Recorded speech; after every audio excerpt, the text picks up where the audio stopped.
फिरोजाबाद जिले में अलग अलग स्वर्गाश्रम के लॉकर में लगभग 400 ऐसी अस्थियां रखी हैं जिसके विसर्जन के लिए परिजनों ने कोई सुध नहीं ली।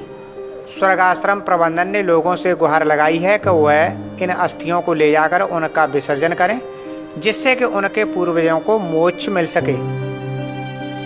फिरोजाबाद जिले के स्वर्गाश्रम के लॉकर में इन दिनों करीब 400 मृतकों की अस्थियां अपनों के इंतजार में रखी हैं।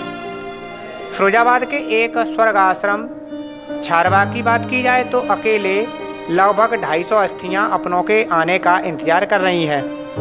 इन मृतकों को अपनों का कंधा तो मिला, लेकिन अंतिम संस्कार के बाद ये लोग अपने काम काज में व्यस्त होकर यह भी भूल गए कि इनकी अस्थियों का विसर्जन भी होना है।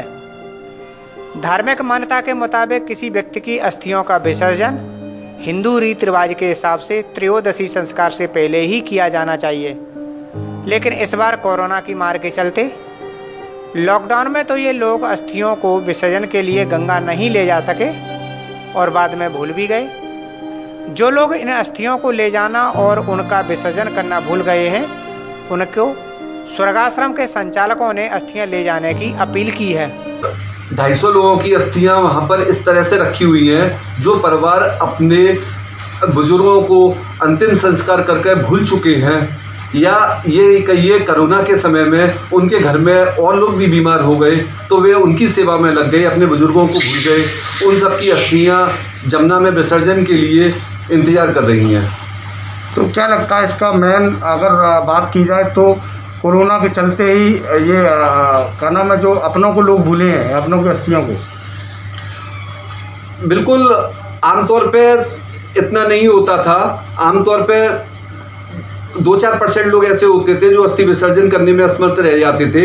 उनका हम समय समय पे अस्थि विसर्जन गंगा नदी में विधि विधान से करवा देते थे, लेकिन कोरोना के समय में पिछले 2-1.5 साल के अंदर ये संख्या बहुत ज़्यादा बढ़ गई है। लोग बाग कोरोना में पहले तो लोगों को साधन नहीं मिले जाने के, लेकिन अब साधन उपलब्ध है, उसके बावजूद भी अपने बुजुर्गों की अस्थियों को विसर्जित करना नहीं चाहते हैं। सब किस तरीके से आपने फिर उन अस्थियों का? समिति के लोगों ने उनके परिवारों को कई बार फ़ोन भी किए, वो लोग समय डालते रहते हैं लेकिन वहाँ पे विसर्जन के लिए नहीं आते हैं। हम उन सब लोगों की अस्थियों का स्वयं विसर्जन गंगा नदी में जाकर करवाएंगे। बाकायदा विधि विधान और हवन के साथ में ये विसर्जन होगा।